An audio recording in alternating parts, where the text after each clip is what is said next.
قیامت ورځ به د الله حضور ته کسان ورسي. دا آخري حدیث درته وایم، به دې عمل وکړي. د الله حضور ته به کسان ورسي. الله جل جلاله د فرشتې په ذریعه اعلان وکړي ولاړ شي د خدای پوره وړي دي ولاړ شي. یا هغه کسان چې په دنیا کې مصیبت زده دي دا دې ولاړ شي. څو کسان به ولاړ شي، دا به د جنت دروازې ته ودرېږي.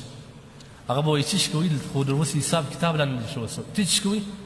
وایي زموږ سره الله وعده کړې ده چې تی به بغیر حساب د جنت داخله. فرشتې خدای ته ورسي، وایي څوک دي؟ وایي دا کسان. دا کوم کسان؟ الذين يحمدون في السراء والضراء. دا چې په خوشحالي کې هم د خدای حمد وایي، شکر دی الحمدلله. په نیستي کې هم د خدای حمد وایي، الحمدلله.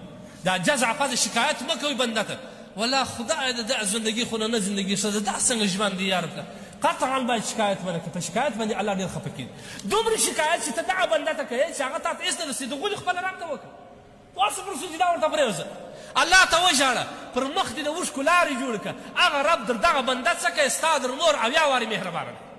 مه کوه خدای ته وګوره، بنده څه کوي؟ د بنده درد چې دپاره ټکوي. هغه بنده مغروره چې 2 وارې ستا سره ښه وکړي، 3 وارې در یادوي، 3 وارې چې ورسې دروازه درته بندوي. دغه رب دی دروازه اخلاص. څومره راځئ راځه، څومره غواړئ زه در کوم. ادعوني استجب لكم، ادعوني استجب لكم، ادعوني. الله وایي راځه غواړئ زه در کوم، غواړئ زه در کوم، غواړئ زه در کوم. لیکن بنده داسې نه دی. 2 وارې دا بنده چې څومره قدر ته ورته لرې، که دې قسم دې مې خدای زه تجربه در باندې کوم ورسه، دا ستا پر اولاد ته څومره قدر لرې. 3 وارې غوښتنه ځینې وکړه چې بچې دوی پیسې راوړو، ویې ازمایه 1000 روپۍ راوړ. 4 وارې کېده درته ووایي چې بابا را کومې خوا کوې څه به کوې، بیا رسمات په هغه ورځ دا ستا بچی، دا ستا د نسل پیدا بچی. لیکن ورشه رب ته په یوه ورځ کې 80 وارې وغواړه، دغه رب په خوشحالي کېږي. دا هغه دربار دی، دا په غوښتنو نه کمیږي.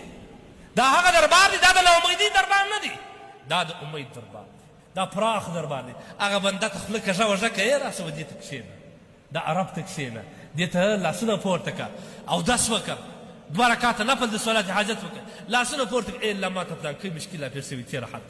صحابه کرام څومره مشکلات درلوده، 2 رکعاته نفل به وکړي، خیر خیرت خیر.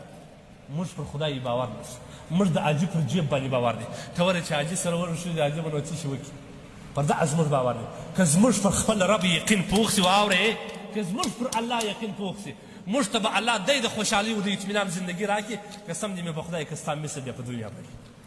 قناعت د ډېرو پیسو ته مه ګوره، دولت او موټر ته مه ګوره، خپله زندګي ته وګوره، همسایه ته وګوره چې هغه در ما کم لري، هغه شوټ دي په پښو، هغه په کور کې 3 مرزان لري، زه خو مرزان نه لرم، شکر دې جوړ یم الحمدلله. پر دې شکر ادا کړه. هېڅکله یې بل چاته کږې سترګې مه اړوه، کږې سترګې مه اړوه. الله به درسه خوشحاله وي. استغنا په دین کې ډېره سودې ده. هغه صحابه کرام چې دومره دولت یې نه درلوده، په یوه وار باندې دومره مسکینان شول چې د ماښام پر ګوله حیران. محمد رسول الله ما درته ویل چې د ټولو سالار دی، د ټولو عظیم شخصیت دی د مځکې پر سر. د ده په کور کې عایشه رضی الله عنها وایي زما دې په خدای قسم یې که په 40 ورځو په کور کې ورلګېدل. نو موږ د هغه علاوه په کار نه ده، قناعت وکړه، په وچې ډوډۍ قناعت وکړه.